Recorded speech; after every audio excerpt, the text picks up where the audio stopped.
Greetings, happy coders. Welcome to another video. It's been a while since I made a video and I've been meaning to do this one for a while too. Obviously this is Bruce Lee RX, which I worked on last year, and I realized I hadn't done any kind of development diary or went through some of the processes that were involved, and indeed talked about some of the little Easter eggs that I planted in the game, which pretty much nobody noticed, unfortunately. So I'll let you know where they are and you might find them interesting. So we started off here with this loading screen, and I can't take a lot of credit for this. This is just a still taken from the film Enter the Dragon, which of course is a Bruce Lee classic, and I converted it to the Spectrum format, increased the contrast a little bit, and obviously changed the colors. Took the logo here that you can see from the Bruce Lee website, so it's like the official Bruce Lee logo, if you like. So I thought that was appropriate. And then I changed the music, so we can go in there and let's listen to the music.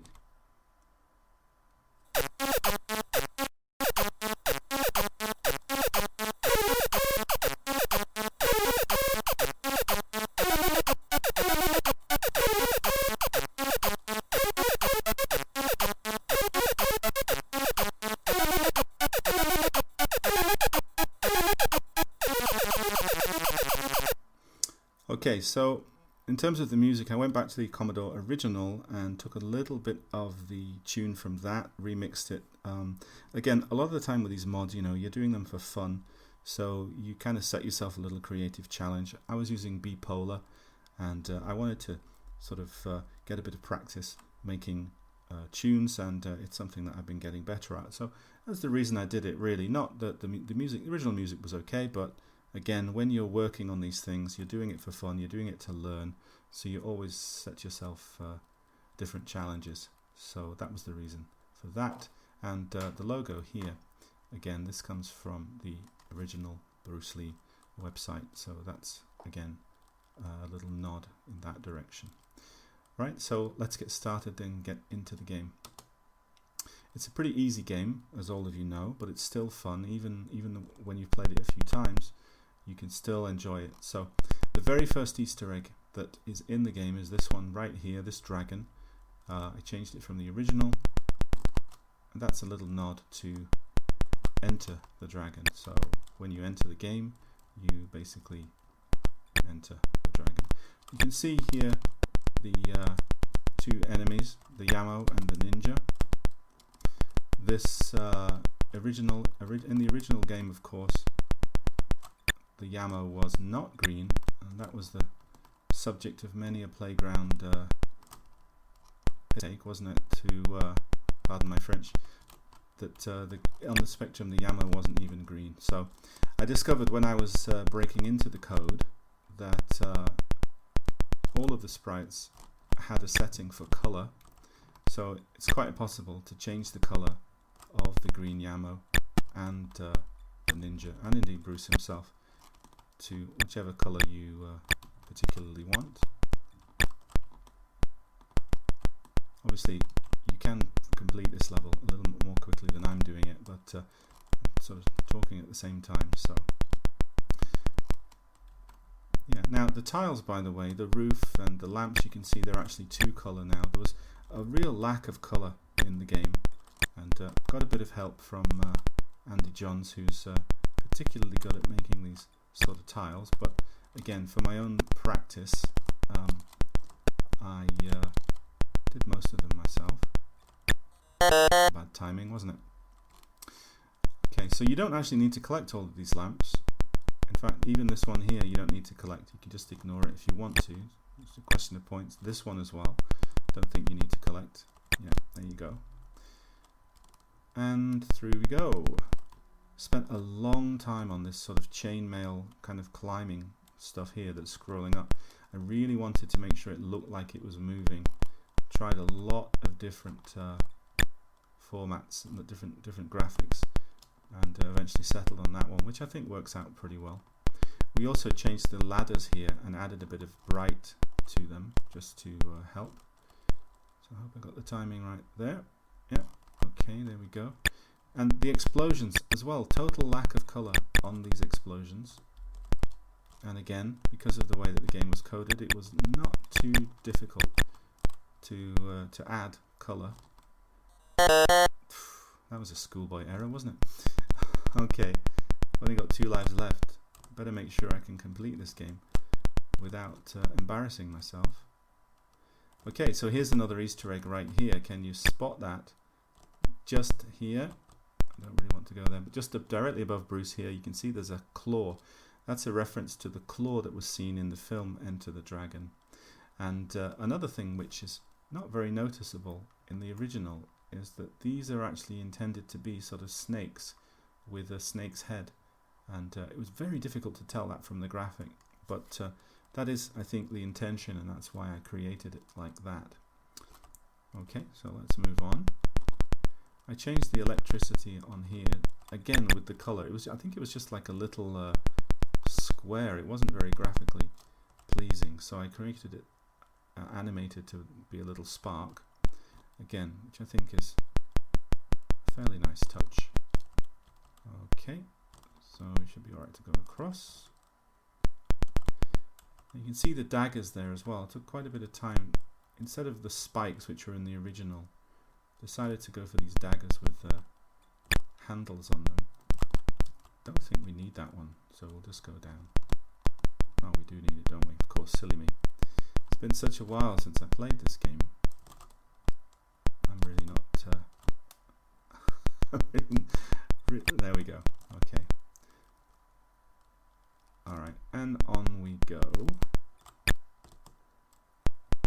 When I was developing this, I became an absolute expert. I could just run through the whole thing without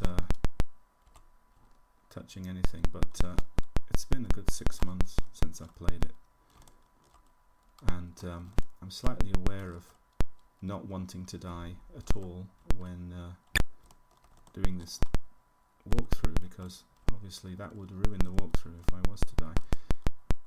So, okay, that one's done. Now, it is actually possible, by the way, to climb up here, and I think you can do the game slightly quicker if you do, but for the sake of completion, we'll do that. I'll just speed things up. It should take us into the next section quite nicely. I was quite pleased with the way that the ladders here, the one that I've just climbed up, came out quite well.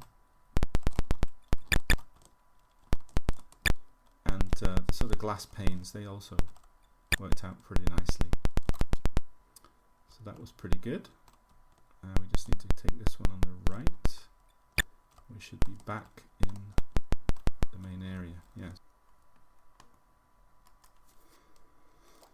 So yeah, this is one of the only places that he can actually warp to.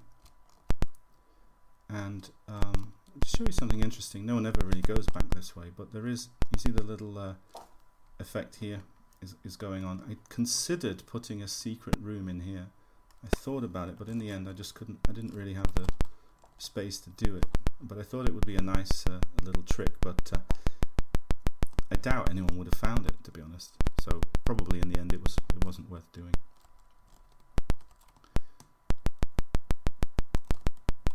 Quite possible, incidentally, to drop back down and go round and through again if you really wanted to. But no real need to do that.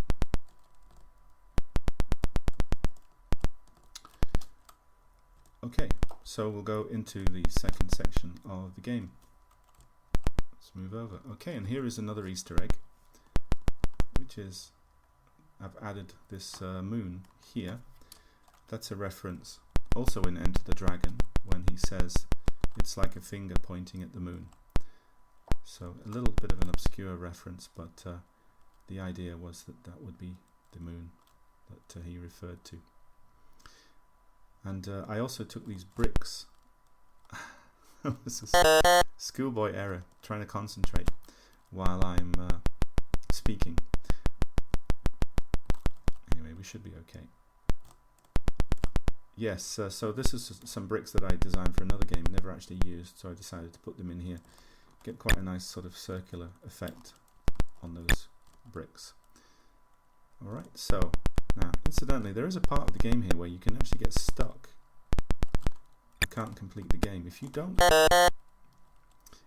collect that first lantern, then when you climb up here you can't get back down again.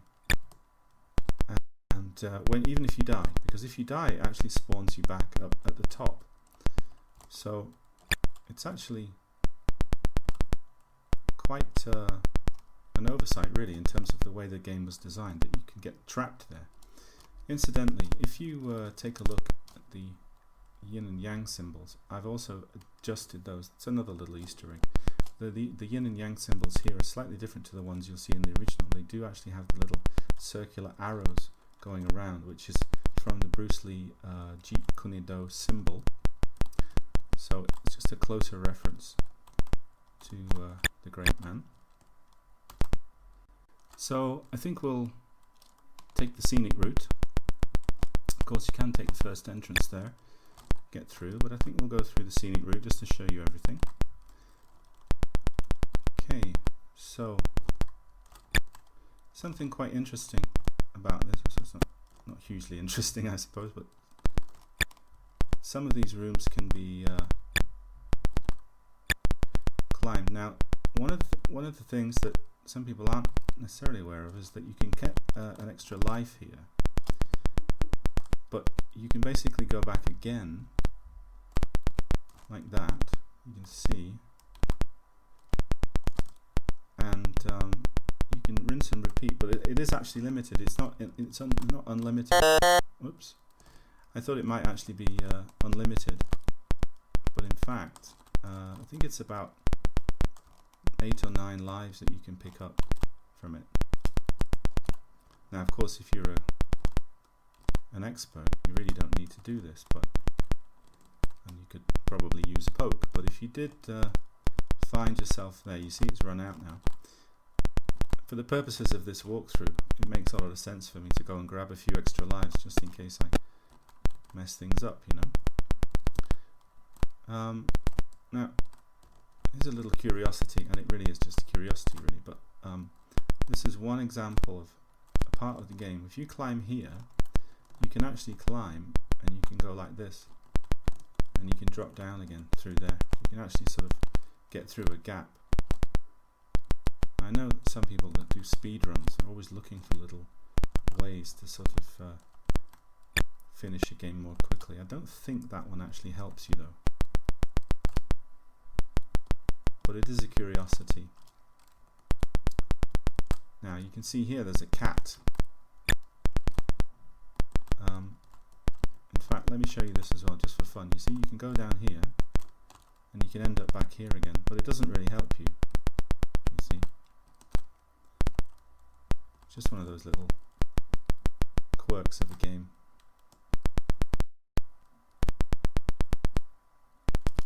Okay, and so I've ended up back here again. Anyway, we're just messing about. So yeah, there's a cat there at the top, as you can see, and that's just a little reference to the cat, which I think there's a number of cats that appear in Bruce Lee games, including the one, of course, in it's the one he fought Chuck Norris. I think it's Fist of Fury, something like that. Sure, someone can let me know. Way of the Dragon, Fist of Fury, who knows? Anyway,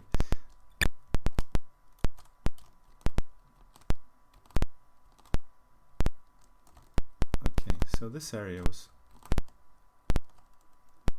always a little bit tricky. I mean, you can more or less just keep jumping, and you usually get lucky. Okay, so that's finished. Now you may have noticed here there is another Easter egg here. That is the Green Hornet. That's the logo for the Green Hornet, which is actually the first TV show that Bruce Lee made in America. It's how he became sort of famous, at least for a while. He went back to Hong Kong after he did that, but yeah, another little reference for you. I was quite pleased with the way this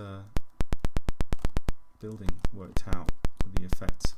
Again, extremely limited in in terms of what you can actually do with the tiles. The tiles are pre-drawn and they're all fixed in memory, so if you don't have a lot of room to play with. So again, you have to be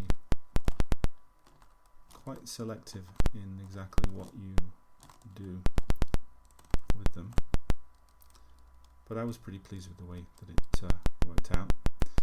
Hope I've got my timing okay here. It's going to be fairly close, I think. It should be okay. Okay. Almost done, aren't we? And then right at the end, of course, there is a new boss which I designed. I'm not that happy with it really. I was just playing about. I've actually got a better version of it now graphically, and I may well put that into an update of the game at some later stage. So there you go. It looks okay though, doesn't it? And that's it, finished.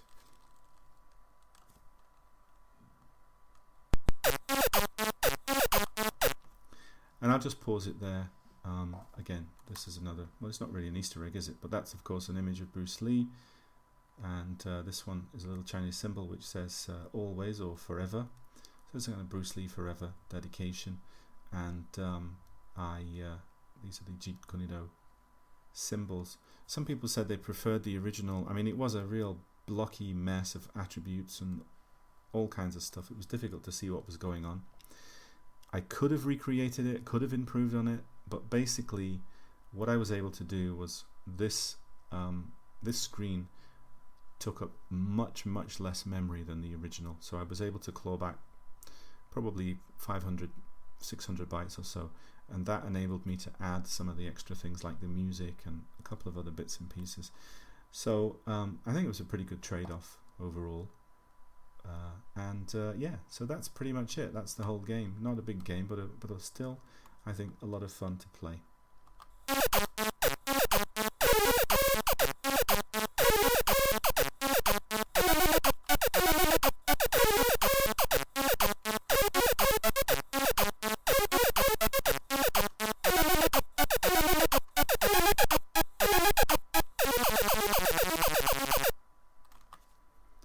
And incidentally, one last thing to say was that last level, Bruce is actually frozen in a small area, but it was actually possible to move the character around, so it could have been added as one last level. So again, though, this didn't have the memory space to do it. Okay, so that's it. That's the video. I think I pretty much covered everything. I think I mentioned all the Easter eggs. If you do want to download the game, it's available on my itch page, highriser.itch.io. If you'd like to make a donation, you can do that as well to my work in general. It's always appreciated, keeps me motivated, helps me to keep going in what is quite a difficult time for all of us at the moment. So I hope you stay safe, and as always, happy coding. Thanks a lot. Bye-bye. This video would not be possible without the amazing contributions from the people whose names you can see scrolling up the screen right now. If you'd like to be one of them, you can get all my games for free, you can get some coding tips, you can even get to dictate which games I work on in the future, and you might even feature in them. So if that sounds good to you, then head over to the Patreon page. The link is just coming up now, and in the meantime, happy coding. Bye bye.